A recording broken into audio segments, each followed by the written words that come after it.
for folks to realize that gold isn't just another risk asset. It's not just another hard asset. It's not just another commodity. It's a monetary metal. It's a precious metal.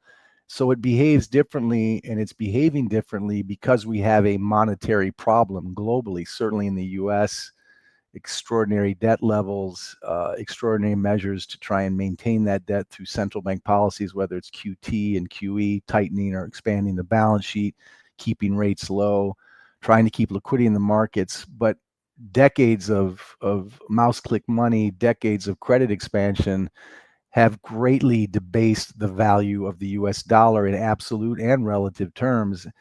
And that's the real issue. It's the home of the world reserve currency. You're seeing stress on the dollar. You're seeing distrust of the dollar. There is a global monetary crisis. There's a global credit crisis that is ultimately a global currency crisis. And so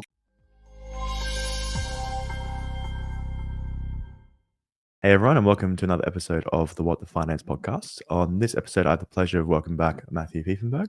So Matthew is a partner of von Greyerz AG. So Matt, thanks so much for coming back on the podcast. Oh, I'm glad to be here. Thanks again for having me. Looking forward to it as always.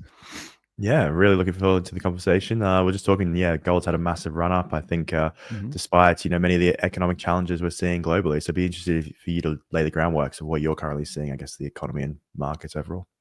Yeah, I mean, there's so many threads there. I mean, there's a massive disconnect between the risk asset markets and the real economy, and there is a massive move in gold in 2025 in the last 18 months, but certainly this year, I think we've seen over 45 all-time highs. Gold just making exponential moves, and each of these topics is important. In terms of gold, it's important for folks to realize that gold isn't just another risk asset. It's not just another hard asset. It's not just another commodity. It's a monetary metal. It's a precious metal.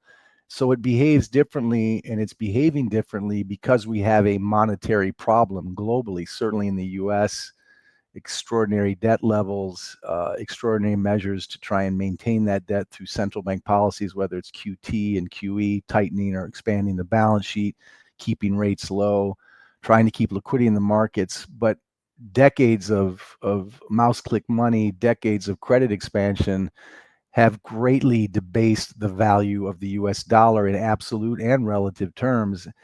And that's the real issue. It's the home of the world reserve currency. You're seeing stress on the dollar. You're seeing distrust of the dollar for two reasons. One, because of the extraordinary amounts of debt. I mean, the Congressional Budget Office sees the U.S. debt at 50 trillion in 2033, and that's coming from the government, and that could be higher or lower, but that's an unsustainable debt level. To monetize that debt with mouse click money printed at the Fed or mouse at the Fed, and then issuing lots of IOUs to cover that debt, and that issuance has led to a debasement in the currency. And so where there's a debasement in the currency, there is a monetary problem. And what's happening at the central bank in the US is very similar to the Bank of England, the European Central Bank, et cetera. There is a global monetary crisis. There's a global credit crisis that is ultimately a global currency crisis. And so gold is rising because faith and trust in an over-indebted world reserve currency, which was then weaponized in 2022, that led to the expansion of the de-dollarization and the BIS making it a tier one asset.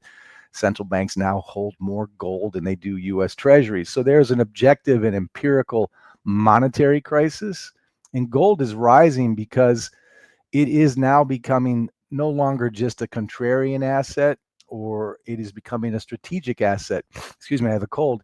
It's becoming a necessary asset. And so as a monetary metal, it is rising because the world in general, and the East in particular, would rather store in gold or collateralize trades in gold or net settle trades in gold, or even net settle or even collateralize the repo markets in the East in an asset that holds its value better than an IOU from a broken government like the US or other sovereigns, and better than a currency, a fiat currency, which is losing value against hard assets like gold. So long answer, short question, what we're seeing in the gold move isn't just retail investors going crazy. It's really central bank demand, which is a strong warning sign that central banks are losing trust in collateral that's based on fiat money or IOUs from governments. And that's the real reason we're seeing this this rise in a monetary metal. It's not like tracking Lucent or Microsoft or Nvidia on technicals. What we're seeing is an historical turning point, which we've been talking about for years. It's now accelerating because debt levels are accelerating, and because currency trust and faith in paper money is decelerating. And it really is a convergence of forces that, folks like myself and Egon and others have been talking about for years, and now it's really coming to roost in the gold price. This, for me and many others, means that we're not even close to peak gold or a bull market in gold that's now topping. We're really in the first 2 or 3 chapters of a much longer book on a system that's changing, a global monetary system that's changing, and gold's price action is a symptom of that change. It's evidence of that change. And the other factors we can get into in more detail later is the ability to price fix gold and silver on the LBMA markets in London or the COMEX in New York is getting weaker because there's simply not enough available metals on those exchanges to exercise these legalized price fixing shorts, which we've been doing since the 70s. So as the COMEX loses some of its power to legally price fix gold through a handful of banks, bullion banks, and as the world loses trust in paper money, in sovereign instruments or IOU debt instruments, all of this is converging, and it's making gold go higher. And of course, the evidence of that isn't just in the gold price, it's in the fact that even outside of the gold camp, whether you look at banks, large too big to fail banks like Morgan Stanley, who are now recommending a 20% gold allocation as opposed to a 60-40 stock bond allocation, they've gone 60-20-20. You've got experts in the bond market outside of the gold market, like Jeffrey Gundlach, who's clearly the bond king at Frontline, saying that it's not at all normal to have a 25% gold allocation. And again, as I've said, central banks now hold more gold than they do U.S. Treasuries, and the Bank of International Settlements has made gold a tier 1 asset for bank balance sheets. So there's evidence outside of the gold camp that gold has a whole new profile and a whole new role in the current markets and in the markets to come than, say, in 2008 or the last 10 years. And this is all coming back to the debt crisis. And then, and I'll pause there if you have questions. I know you want to talk about Main Street and the stock markets, but to answer your question on gold in particular, gold is rising because trust in fiat currencies and the IOUs based on those currencies is objectively and empirically falling. And though gold does not go in a straight line, its cyclical movements can change, but its secular direction is just beginning. And again, I'm a gold executive. I have a strong bias. It's a strong conviction, but well outside of the gold case or the gold camp, so to speak. Again, in risk assets, in commercial banks, it's central banks, gold is clearly the favorite asset. And it's not just us precious metals investors that are seeing this now. And that's not a surprise, but it's a long time coming, and we're seeing it right now.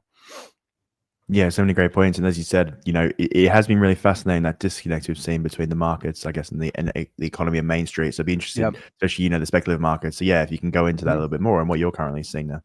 Yeah, I mean, we'll talk about Main Street and we'll talk about the markets because, Main Street is always on my mind, and retail investors are always I've often said, the plankton for Wall Street whales. They're often the fodder in the cannon of these massive insider trades and too big to fail bank policies and central bank policies. And certainly at the government level, we're constantly being told that we're at 4% in unemployment, the economy's going well, there is no recession, the indicators don't suggest that. Of course, we've had in the US a government shutdown that's just changing now, but we weren't getting data for months. And so there's a lot of private data that's been coming out, but we can look at both. But I've argued for years that in many ways, based on many indicators objectively, that we've been in a recession and that the stock market can't hide that. And beyond just saying that to make a dramatic negative bearish statement, for many years I looked at the SOMS indicator when we see a yield curve inversion and then retype itself or uninvert. That's usually, it has been since World War II, a sign of a recession to come. I've looked at the Conference Board of Leading Indicators. I'm looking at University of Michigan consumer sentiment. I looked at year-over-year auto trades, freight indexes, non-farm roll coming out of the BLS. They had a major downward revision of 1 million jobs, which was worse than 2009 earlier in this year. We see delinquency rates on credit cards and car loans at 13-year highs. Private credit scores in the home of the world reserve currency in my country, in the U.S., are dropping at historical levels, and 53% of small businesses are reporting down profit margins. You could say that's due to tariffs. And the labor participation rate in the U.S. is 62%. That means half the country is basically paying for the other half. So that's just kind of the Wall Street data that any of us can look at and any of us can take different conclusions from. But during this shutdown, a lot of private source data came in from groups like ISM, ADP, Challenger, Gray, and Christmas. They look at private payrolls and they look at data far more, I think, honestly, than the Bureau of Labor Statistics, the BLS, which we always we take the L out and call it the BS indicator for so many reasons. But if you just look at some of this private source data that really got more prominence during the shutdown, I mean, Challenger, Gray, and Christmas has been showing a loss of 11,000 jobs per week in just the last 4 weeks and over 1 million cuts this year. And this shutdown, I think, was well timed because right around August, the beverage curve data came out. Now, the beverage curve is not a measure of the beverage industry. It's just spelled beverage with the 2 E's. And that is a very important ratio of job openings to unemployment. And this is something that is very important and completely overlooked by the mainstream media and the Financial Times. And then when the beverage curve, when that ratio of job openings to unemployment dips below its trend line, it has always, without exception, always preceded a recession. And we're there right now. And the fact that we've been missing non-farm payroll data for the last over a month or so is not a real shock to me because, with all due respect, it's a crappy indicator. The BLS says that the U.S. is at 4% unemployment. There's a lot of things wrong with it. The way they measure unemployment is anyone who's had a job in the last week for at least an hour, and then anyone who doesn't eventually falls off that. It takes hours to get into the data of how they use labor data. Folks like Nick Eberstadt and Eugene Ludwig have a much better job at that. I'd recommend people look at it. But if we're at 4% unemployment, that's a decent number, but 2/3 of Americans are living check to check. And you see that too in the UK and in Europe too, but mostly in the US, the data is completely out of whack with the metaphors or the headlines or the positive spin by the BLS and the government, left or right. And this has always been the case.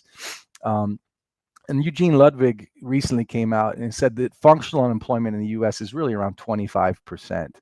And according to these private source data, like Challenger, Gray, that hiring is down, planned hiring is down 58% from last year. And the seasonal hiring going into Christmas is worse than it was in 2009 when we just came out of the great financial crisis. So that's a long-winded way of saying there is a lot of empirical evidence, objective evidence, real data from private sources and from official sources that suggests that Main Street is really not doing as well as a still frothy topped, massively expanded and overpriced by every metric stock market. And the stock market, before we get into precious metals in any more detail, or the dollar, is really an important discussion because it is the strongest case for American supremacy right now. It's our incredibly resilient, seemingly immortal S&P, NASDAQ, and Dow. But it's important for listeners, again, take my perspective or not. You can look at the writings of McKay and Graham and Farrell, that they talk about the madness of crowds. They talk about importance of valuation. And certainly Farrell talks about the importance of understanding mean reversion, that markets, when they go too high, always mean revert to their mean. If they go too low, they respond back. If you look at mean reversion in these markets, we're looking at a 70% fall from current tops. That seems hard to imagine. It's not. It's happened many times. And I look at the stock market today, like many others, including those who trade it. And when we have private conversations, it is a very Pavlovian market. As long as the Fed will promise or provide liquidity, we're probably going from QT, which is tightening the balance sheet, to QE, which is expanding the balance sheet at the Fed in December, coming in December 1st. That's going to mean more liquidity. That's a tailwind for the markets. I've always joked you could drop a nuclear bomb on an American city and it wouldn't stop the markets from going up, as long as the Fed is dovish, as long as rates are low, and as long as there's a promise for liquidity. That to me very much is a deformation, a distortion of natural price discovery, because there's this Fed airbag always in the environs to save these markets so they behave with the moral hazard that there'll always be a dip that can be supported by central bank intervention. That to me is a very dangerous sign. And look, US markets are trading at 7 times the global index. The fact that the Buffett indicator shows market cap to GDP at all-time highs, and the fact that Buffett himself is billions and billions in cash, is a strong indicator that the smart guys in the room are not trying to time this bubble, but they recognize and measure this bubble and are staying out of these markets, including Michael Burry, who's called 30 of the last 2 market crashes. He's kind of a cry wolf, but he, like many other smart portfolio managers throughout history, have opted to stay out of markets when they no longer can track the risk reward, when the reward is not nearly as high as the risk, and when markets are behaving irrationally to such a level, they simply close the shop. And I think that's a strong indicator whether you're looking at Michael Burry or legends like Warren Buffett, that they're highly in cash, or certainly in Burry's case, shorting AI, but they're very cynical of these markets. And I've learned from mentors that I've had when I was trading stocks, guys like Jeremy Grantham at GMO, that bubbles are very easy to identify. They're just impossible to time. And in history, whenever we see high multiples like we're seeing now, we've seen these in the past in 1929 before the Great Crash. We saw it in 72. We saw it in 2000 with the NASDAQ. These big peaks. And of course, we saw it in the Nikkei in 89 when it was trading at 65 times earnings. These big peaks are scary things. And I think a lot of people forget that. As Grantham always said, most investors don't see further than the next quarter, and they don't want to look at the negative news because there's a consensus that we can't get hurt if we're in this together. If markets are this high, let's stay in it and let's ignore the risks.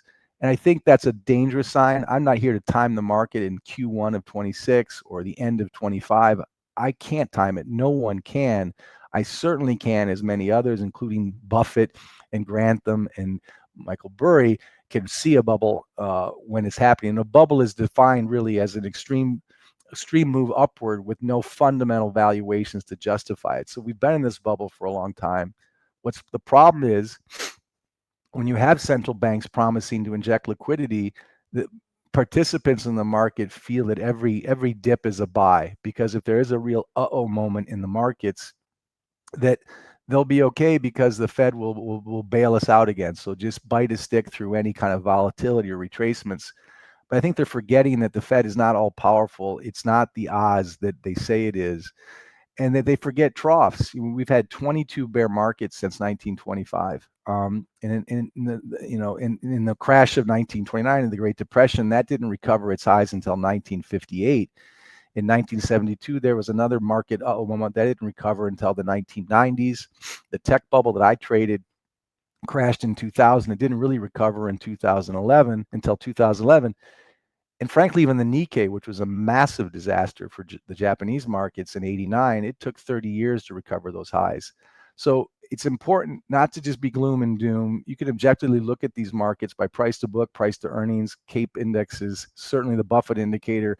Objectively, they are grotesquely overvalued, and yet folks are still chasing these tops, thinking that either the Fed will bail them out or that AI will somehow save them. I think the biggest areas of risk in these markets is AI is one massive bubble, massively overvalued. I'm not alone in that assessment. The other is private credit. A lot of private equity and VC funds, even hedge funds, are making loans to a really unknown class of borrowers. We don't know who they are, but they're in lots of pain because what's happening in the private credit market, again, not making the headlines, is that the borrowers in those counterparty trades don't have the money to pay back their debt or their interest on their debt. And instead of paying that interest with cash, they're using what's called PIK, or payment in kind. They're paying with other equities rather than cash because they don't have the cash. So that's a real stress signal in the private credit markets. And the subprime market is, again, people think of subprime as the 2008 mortgage-backed securities, but it's bigger than just that. There is subprime risk all over the U.S. markets and the U.S. economy because basically 20% of Americans qualify as subprime. There's bankruptcies are up year over year, over 11% this year. And there's massive defaulting in credit cards and auto defaults. We've seen bankruptcies at big auto dealers like Tricolor or Auto Lenders or Automax. So again, you could say I'm data mining rather than data analyzing, But the stress on Wall Street, the credit risk on, the stress on Main Street and the credit stress on Wall Street are happening. Meanwhile, the markets are still going up and to the right, but they're led primarily by 10 stocks in general and 7 in particular, all of whom are overinvested in AI. If they've overspent, and that concentrated market cap, which is well over 40% in a small handful of names that are really the S&P 10, when and if, not even really if, but when those valuations are no longer sustainable, when net income margins are no longer up and to the right and have a negative trend down, those leaders that are keeping this market alive can't save the whole S&P. I can't time it. I can certainly see the risk. So it's an appalling disconnect between the empirical stress on Main Street and a very concentrated bubble in Wall Street and a handful of tech names. And we've all seen this movie before. Tech will not save us. Tech, like any great investment, including AI, any great new technology, goes from being overbought at some point to being oversold.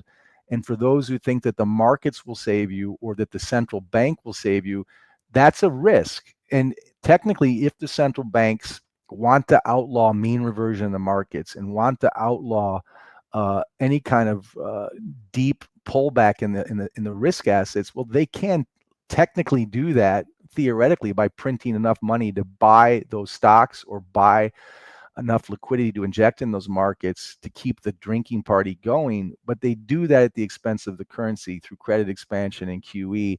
So you could technically save the markets, but you'll do it by destroying the purchasing power of the underlying currency that you're mouse clicking. So there we go right back to the gold discussion at the beginning.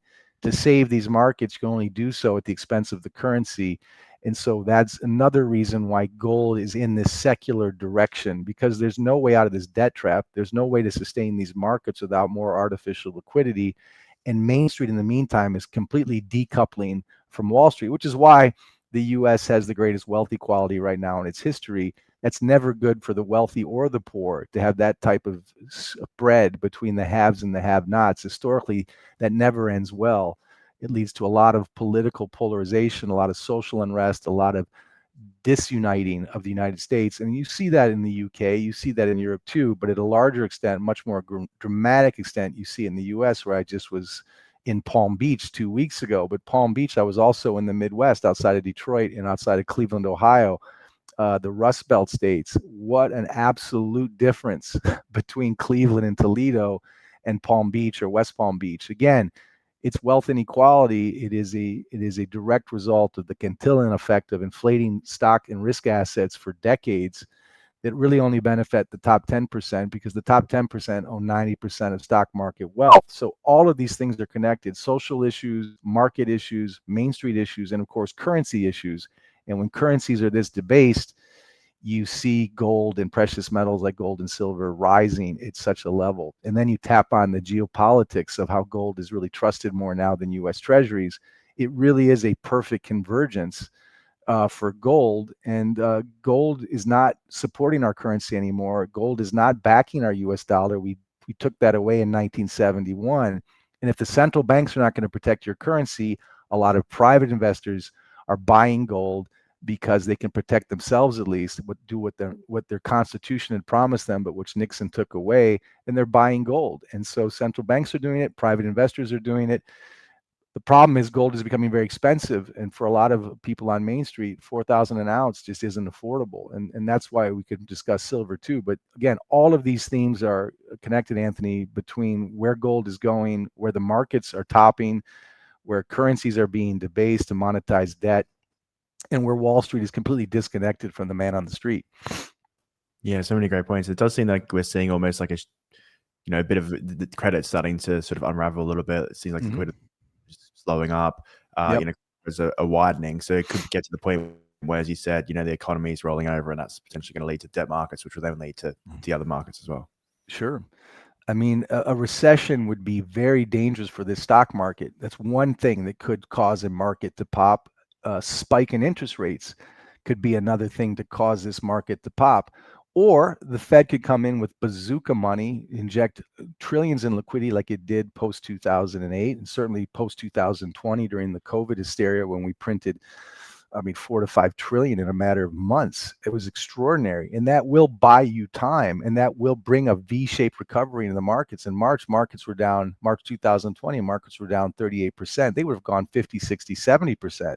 But then the Fed introduced unlimited QE, literally bazooka money, and everyone sighed a big sigh of relief. What they didn't see is, A, that's not a sustainable policy for every market crash, and B, when you do that, you debase the absolute inherent purchasing power of the money you measure your wealth in. Again, that's why gold is no longer just a pet rock analog, dead asset of the past, or a barbarous relic. It is so forefront today as it was throughout history, and this is really, to me, becoming more and more undeniable. And it's, again, not just in the gold camp or the precious metals camp. The banks are seeing this. The bond market is seeing this. The central banks are seeing it.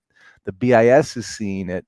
And so I think retail investors will start to see this more, and that will only add more price tailwinds for gold. Right now, less than 1% of all allocations are into precious metals, and we're still at all-time highs. Once the retail market understands the need for gold, that average of less than 1% historically can go to 5, 6, or even 8%. So when we start to see the retail buying, the price move in gold will go even higher. Again, never in a straight line. I'm not saying that. There can be retracements. The problem is most Americans can't afford and won't be able to afford gold at those prices. And that's really frustrating, but it is, to me, an undeniable direction and a trend now. Of course, I'm selling my book. Of course, I'm selling my bias. But the fact that this opinion is shared well beyond the gold camp now, I think it's important for retail investors to take a more serious look at it. But again, I think we should talk about silver only because most Americans who are worried about inflation, however it's misreported, or even if we have a deflationary cycle in a recession or a market mean reversion, eventually the Fed will respond with massive liquidity, inflationary forces, and the average guy and girl on the street won't be able to protect themselves from that type of currency debasement by buying gold that's no longer affordable or reachable as the world catches on, as retail catches on. And I think for those who are trying to become informed, they have to look at the silver market as another precious metal. It's called the poor man's gold, but it's really the smart man's silver. And we can talk about that too, because that is still an option for people that really can't afford, 4,000 an ounce gold. Yeah, and I think maybe before we get onto that, it seems like political risk, globally, it's, we're seeing in the US with all the policies coming out, even in New York, Europe as well. It seems like that's almost accelerating this trend that you've been talking about, for the past years. For sure. I mean, we've been talking about de-dollarization, the rise of the BRICS since we weaponized the dollar in 2022. I was certainly not alone in calling that a watershed moment, and it is happening faster than even I expected. I wrote about the death of the West literally the day after we sanctioned Putin. Again, whatever you think of Putin is irrelevant. When you weaponize world reserve currency, that creates distrust in that currency from friends and enemies of the dollar alike. When you politicize a neutral reserve asset, as Robert Triffin warned, and frankly, even Obama didn't want to do that, but Biden did. When you politicize a neutral reserve asset, faith in that asset falls. And when that asset is already highly indebted from an issuer that's highly indebted, trust in that asset. So trust and faith in that asset has created a lot of geopolitical tensions, certainly since the invasion of the Ukraine. Again, there are many rabbit holes to go into about that war. That's not my expertise. Whatever you think of Putin or Zelensky or the policies there, weaponizing the world reserve currency was a major mistake, in my opinion, and I'm not alone in that. It's led to a massive decline in the trust of the U.S. dollar, a massive decline in U.S. Treasury purchases. But I talk to a lot of investors, a lot of family offices. I have a partner who's focusing exclusively on family offices. And what we're seeing as the two main concerns from these high net worth family offices is not only inflation, which we kind of touched upon, but geopolitics. And that really began under the Biden administration when we weaponized the world reserve currency. Clearly, when Trump was elected, again, I'm not giving it a political opinion, but red or blue, there's been rising tension since we weaponized the dollar under a Democrat in the U.S. Certainly, what's going on in the U.K. with left and right swings and loss of faith in leadership. But when Trump came into the White House and when he was elected, certainly we've seen a flurry of activity. He calls the former president Sleepy Joe Biden because he just didn't do anything for 4 years. And Trump is showing that he can do a lot of things. And there's no doubt whether it was the external revenue service through these tariff policies that you could spend hours on, that in my opinion we could get into, have backfired. But he's taking action. He's trying to do spending cuts at US aid. He's created this Doge program to have, by July 4th of 2026 to cut $2 trillion in spending. We're not even close to that. But again, he's got the Stablecoin Act. He's got the Genius Act. Again, all these policies that are certainly very energetic. They're very active policies to do something. But whether you look at each of those individually or look at them all collectively, when you're looking at 38 trillion in public debt and 175 trillion in unfunded liabilities, when you project 75 years out, when you're looking at a congressional budget office saying we're going to be 50 trillion in debt by 2033, none of these policies in and of themselves alone or collectively are really going to solve this debt crisis. And again, that's not data, I think, mining. That's data analysis based on common sense. And so with those geopolitical concerns and this rising lack of cooperation, at least in the current headlines, I've talked to Wilhelm Middelkoop and others who have been thinking for years ahead. And you've got guys like Jim Rickards who talked about currency wars and trade wars leading to hot wars. I don't know. Douglas McGregor doesn't know. Jim Rickards doesn't know, but we are concerned that, that there's higher risk of military conflict. There's certainly less and less cooperation. The East is divulging from the West. They're decoupling. They're net settling trades outside of the world reserve currency. They're creating their own Shanghai exchange and St. Petersburg exchange. They're creating a separate market, basically, that's looking very far away from the world reserve currency. And the U.S. in the meantime is in this terrible position where they're issuing more IOUs, they're issuing more treasuries because we're getting further and further in debt, and yet no one's buying those treasuries. And if you're also putting tariffs on those countries, those counterparties, it's hard to get them to expect to buy your debt at the same time you're putting tariffs on. But there's always a flip side. I mean, Trump is putting on tariffs, hopefully in his mind, to get executives that are U.S. executives with manufacturing offshore because the dollar is so expensive relative to the yuan, that labor is cheaper in jurisdictions like China, that, if I put a tariff on those products, maybe I can reshore some of that manufacturing back to the Rust Belt, back to Michigan and Ohio and Iowa, etc. It's a laudable and noble goal. I'm absolutely in favor of reshoring American manufacturing or putting the P back in GDP. The problem is it's not happening at the pace we'd like. And the problem isn't, I think, in my opinion, in putting tariffs on countries like China or other countries where American labor has been offshored. I think the problem is American executives know that they get better margins and better share prices with cheaper labor in these other economies. And to get them to bring that manufacturing back to Iowa and Michigan and Ohio, I think it's we should put sanctions on the CEOs who've managed to get. And I'm a capitalist, but if you really want to make America great again, the CEOs of these companies need to bring manufacturing, pay higher labor charges for American workers. And yes, that means lower profits for the C-suite, but it's better for the country. And the fact that a lot of these CEOs are giving money to campaigns left and right to try and curry favor with these presidents, if these presidents were really trying to make America great again, left or right, they would come up with legislation or regulations to force that manufacturing back within the countries, because these executives live very well in the US and everywhere else in the world because they're not hiring American labor. But again, that's my opinion. But the reshoring of jobs, which is certainly an obvious and necessary task, and that Trump recognizes cannot be done in 2 to 4 years. It can't be done through tariffs alone, and it can't be done without paying a lot of money and a lot of expense. And unfortunately, we're so broke in debt that that's difficult to do. So there's more and more geopolitical risk and less good options. Again, it's a point where we're past the Rubicon now. It doesn't mean the end of the world or the end of the dollar, but there's a movement away from it. We're going to need what the von Mises or Austrian school called constructive destruction. We're going to have some austerity.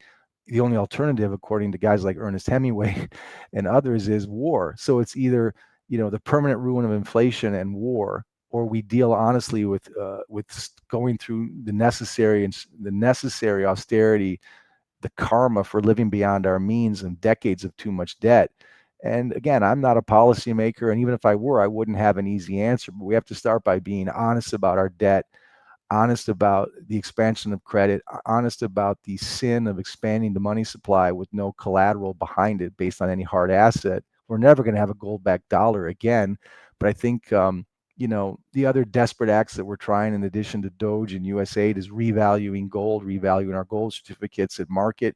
Again, that's certainly a valid argument, but even if we revalue gold at current prices today, or even if gold was at twice the price today or 5 times the price today, we're looking at a difference of 1 trillion to 5 trillion that we could turn into QE by monetizing our gold reserves. But even if we had 5 trillion, if gold was at 20,000 and we revalued our gold certificates that are at $42 to 20,000, we'd have 5 trillion in new money in our checking account to pay down debt. That only buys time. But if we revalue today at 4,000 an ounce, that gives us about $1 trillion in instant liquidity that we could put in the Treasury General account, which is Uncle Sam's checking account, and use that to pay down some debts. But our interest expense on our debt alone is $1 trillion a year. It's more than our military spending. The debt is just too big to fix with any one thing: Doge, tariffs, gold revaluation, stable coin, all the things that we're doing under Trump, which is more than we did under Biden, are still not enough. And that's neither left nor right. That's just basic hard math. Yeah, and it looks like they're trying to grow. They've sort of tried to cut spending, realize it's not possible. Now they're trying to grow, and who knows if AI will be able to create that. But there's other problems if that were the case. Yeah. Look, as David Hume said in the 1750s, and as every economist since has confirmed, when your debt to GDP crosses 100, 110, 120%, mathematically growth slows down. I mean, Thomas Gresham in the 1500s, the laws of diminishing returns. When you get to this much debt, you need, for every dollar of growth, you need $10 of spend and $10 of debt. In other words, your dollar does less and less. It's more and more debased. It's more and more diluted.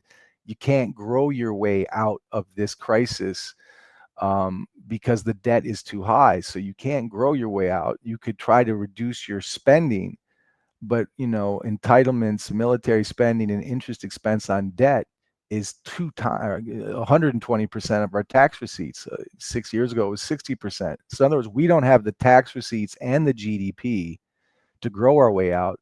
So we'd have to spend cut. And if we spend cut, we'd have to cut entitlements and military spending. Look, that's a possibility. You're talking 60, 40, 50% cuts in those things and growing at the same time. I don't know if there's a politician who's got a mandate where he could cut military spending or entitlements by 50% and stay elected. And that's the real kind of dilemma, because what is needed is hard honesty, like you would see in a family or in a boardroom of a company, when your debt is so far beyond your income that you're going to have to cut spending and you're going to have pain. It's hard to get elected on that message. So instead of that message, we get promises that Doge will save us, USAID will save us, stablecoin will save us, tariffs will save us. And again, it's not trying to be anti-left or anti-right. I'm agnostic. None of those measures alone or together are going to save us. And we'll probably enter some type of global reset, which was telegraphed by the IMF during the COVID hysteria. And you're already seeing a quote unquote reset in the East as the BRICS and their coalition partners just move slowly away from the US dollar and slowly away from the Western system. So to get cooperation with the East when this moment becomes a reset moment, which is inevitable, that's to be determined how cooperative that is. Again, Middlecoop, who I talked to a couple of weeks ago, who wrote The Great Reset, the Big Reset, that was 15 years ago. He's been looking ever since. Will this be a orderly or disorderly reset? Will it be cooperative or competitive? Right now, it looks very competitive. And if it's competitive, it gets messy. If it's cooperative, it's less messy. And I'm not a globalist. I'm just saying we're all in a debt trap. Global debt has gone from 37 trillion to 300 trillion since 1997. It's a global problem, but it's particularly bad in the US, which was once the world's greatest manufacturer. Now we're the world's greatest offshore. We were once the world's greatest creditor. Now we're the world's greatest debtor. America is simply not the same country it was at the end of World War II when Bretton Woods started, just like the UK is not the same country it was at the end of the 20th or 19th century. Just like Portugal isn't the same country it was under Philip II in the 1500s, and Rome isn't the same empire it was in 200 AD with the denarius. This is not the end of any of these countries, but it is the end of their hegemony and their supremacy. It's very hard to see that when it's happening in real time. It's very hard to admit that when you're an American. and you know the great history of this country, but we have created too many sins with our debt to get out of this easily. And the truth is, none of us really know exactly how this reset will play out. But the IMF, just like the BRICS, have made it very clear that even if we did something like a central bank digital currency, it's going to have to be backed by an underlying asset like gold in some coverage ratio to give that yen or that euro any credibility. And there's no doubt that centralization and gold in some form will be a part of that reset. We don't have central bank digital currency in the US, but we have stablecoin. That is clearly another form of digital currency that's centralized. It's just not issued by a central bank. It's issued by fintech companies, and it's issued by banks like JP Morgan, but it's just as programmable, trackable, and seizable. So the direction towards centralization is there. That's the bad news. The good news for gold is, and certainly this is what IMF and Christina Georgieva and the great Bretton Woods 2.0 on their website says, is whatever we do next, gold is going to be a critical part of that asset. So again, this all comes back to gold. Whether you're a gold bug or not, the politics and the geopolitics are using gold as a critical collateral, as a critical strategic asset, reserve asset that's replacing the world reserve currency and the 10-year treasury. That's not an opinion. That is literally coming from their own lips. I'm not a fan of the central banks. I'm not a fan of the BIS, not a fan of the Bank of England or any of those places, or the ECB, but you can't beat them. Whether you like them or not, that's the direction they're making for us. And they know that to have credibility, gold's going to be a part of that. So everywhere I look, gold plays a role. But again, it doesn't mean that gold doesn't have retracements or pullbacks in price, but its direction at 4,000 to me is just the very beginning. I mean, even Jamie Dimon at JP Morgan is talking about $10,000 gold. That would have been sensational 5 years ago. The fact that the petrodollar is now, which was supposed to be only oil, can only be bought in dollars. Well, for the last couple of years, 20% of that is bought outside of the dollar. Again, that was unthinkable 5 or 10 years ago. These cracks in the system are all screaming of a lack of faith and a deteriorating faith in the once hegemonic US dollar. I'm American, I'm a patriot. I'm not saying that to be anti-American, but you have to be objective about history, and you have to be objective about math, and you have to be objective about what we're seeing in the policies and the moves from Saudi Arabia to the BRICS to the BIS. These are facts, and you can interpret them however you wish. For me and our clients, and for our group at Von Greyerz, we've kind of foreseen this for years because we saw the debt writing for years. It was unsustainable. Yeah, it definitely is. And you mentioned silver at the start, and you sort of, or previously, and you see it as potentially an opportunity for people to get into that. So yeah, I'd be interested to hear your thinking about silver and why you see it as an opportunity. Yeah, look, again, and there's different types of listeners with different sophistication levels, and they should always, fact check or BS check whoever's talking to them about what they should buy. And clearly, we have a very strong, high conviction bias about precious metals, and gold really is the king of monetary metals. But silver has both industrial and monetary properties. And silver, by every metric, even at all-time highs this year, is still grossly undervalued. And there is a great supply-demand mismatch in silver, and silver is still affordable for most listeners. And so I want to talk about silver as something they should consider, because I really think they're missing out, and they're really being taken advantage of by the invisible tax of misreported inflation every day. Again, this is my opinion. It's my strong conviction. But, at 30,000 feet, I mean, silver has got an 80-20 gold silver ratio right now. In real bull markets in the past, whether it was 1980 or 2011, that gold silver ratio compressed to like 15 and 32. So there's a lot of room for silver to really increase in price, and it typically does move faster in a bull market, in a gold bull market, than the gold price. That's just historically confirmed. The other fact is that in inflation adjusted terms, the $50 highs that we broke really aren't new highs. When inflation adjusted, silver needs to get to at least 150, 160 just to reach its prior highs, inflation adjusted. So silver still has a lot way to move just mathematically based on inflation. There is undeniable supply deficits, 4-year supply deficits in the metal itself. So there isn't a great deal of it out there. The other thing that many people don't realize is that silver's global market cap is very small. It's 1/2 of NVIDIA's market cap. So it doesn't take a huge amount of demand in the silver market to see its price move up markedly. It is as Egon says, it's not for widows and orphans. It can be volatile, but if you're holding it for the long term as an alternative to a US dollar or or a British pound sterling or a Canadian or Australian dollar or a euro, if you're holding it as an alternative to dying fiat money, you can stomach that volatility because you have conviction in silver's necessary role as a monetary metal. And when silver gets to a certain multiple of what you bought, you can always sell it and buy gold then, because silver tends to outpace gold in a bull market. But there's all kinds of realities. I mean, in the last big bull market in gold, most known at least is 1971. We went off the gold standard to 1980. Gold went from $35 to 850. It moved up by, I think, 21x, but silver moved up 24x, and silver is still affordable. I think we're only in the opening innings of a precious metals bull market, and so silver will be of high demand as a monetary metal, but it also has massive industrial use in nuclear reactors, electronic batteries, solar panels. But it's a monetary metal, it's a strategic metal, so there's a lot of upside in silver. And then I want to talk real briefly about the LBMA silver or the COMEX silver, these exchanges in London, New York. They're incredibly complex. They're meant to be wonky. And I don't want to try and get into a whole tutorial on derivatives trade or counterparty risk on London and New York silver exchanges or precious metals exchanges. But I want to make very clear is that there is a supply problem. There's a supply problem on the London exchange. There's a supply problem on the New York exchange. And without getting into too much wonkiness, LBMA silver in London, where you're talking from, since 1987, it's the world's primary market for the daily price discovery of gold and silver. It's a private market with each contract is governed by British common law, and it's technically for immediate delivery. So a silver contract is they call T+1. You do the trade, and the next day later you get the delivery. It's a T+1 exchange.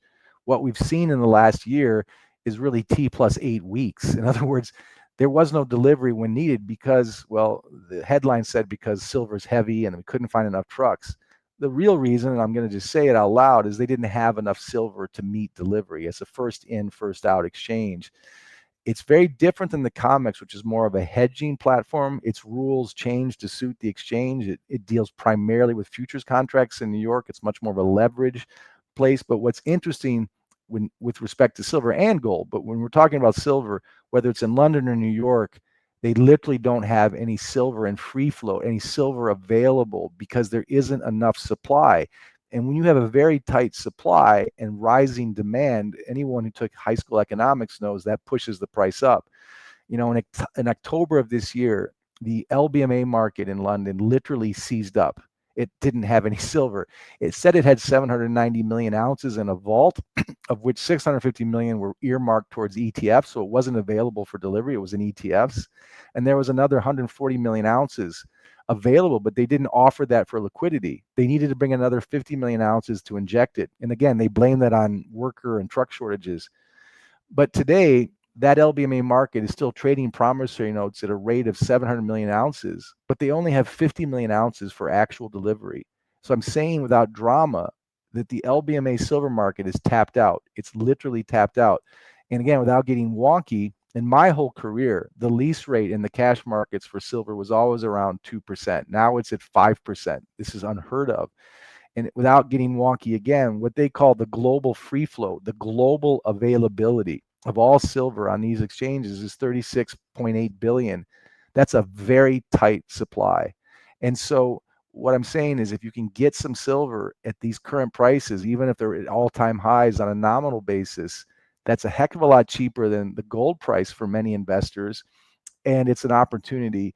And just on pure supply and demand, empirical facts, not gold or silver bias from me, it is an opportunity to back your own paper currency with a monetary metal that's affordable. And so I urge people to consider looking a little deeper at supply and demand forces in silver.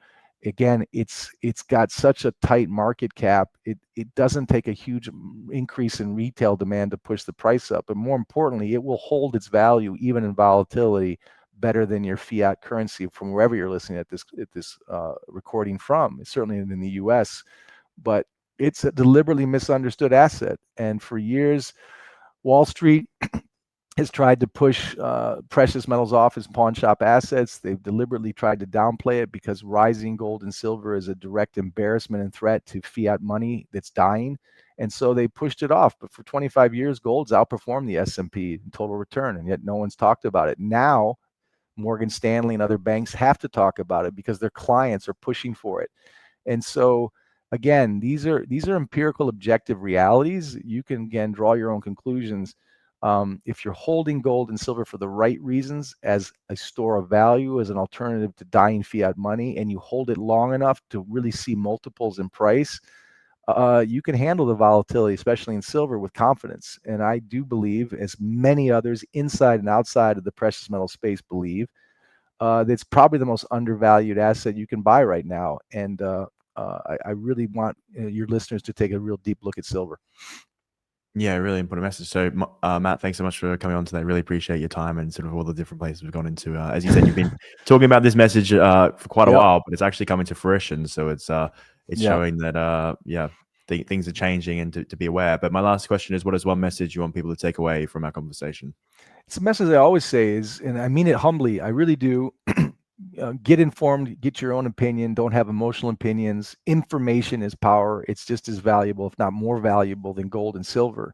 To be informed gives you more confidence, and don't rely on emotion or just one video or one pundit or one opinion.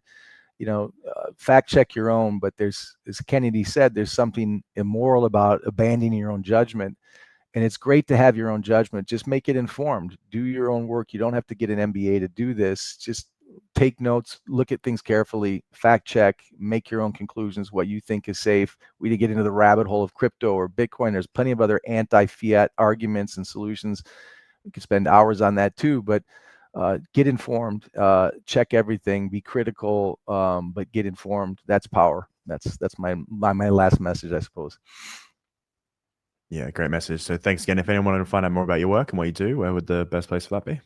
Well, Von Greyerz is a hard name for some people to pronounce, so it's vg.gold. That's our URL, or goldswitzerland.com.